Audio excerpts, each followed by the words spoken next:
भारतीय संस्कृतीत गायीला 36 कोटी देवतांचं स्वरूप मानलं जातं. त्या श्रद्धेने अंबप गावातील शेतकरी महेश वसंत माने यांनी गायीसाठी डोहाळे जेवणाचा कार्यक्रम राबवला.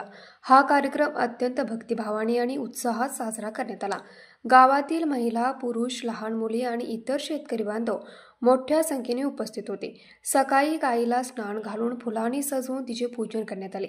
विशेष आहार देऊन गायीस कृतज्ञता व्यक्त करण्यात आली.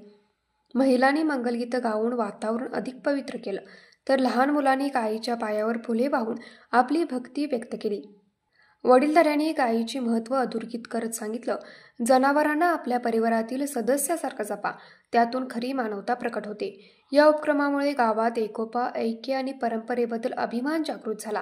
श्रद्धा, संस्कृती आणि प्रेमाचा संगम घडवणारा हा सोहळा ग्रामस्थांसाठी प्रेरणादायी ठरल्याची भावना व्यक्त करण्यात आली. न्यूज मराठी 24 कोल्हापूर. हे आहे गोकुळचं श्रीखंड, अगदी जिभेवर रेंगाळणारं. जिभेवरच नाही तर मनावरही रेंगाळणारं. गोकुळ श्रीखंड, मनावर रेंगाळणारं.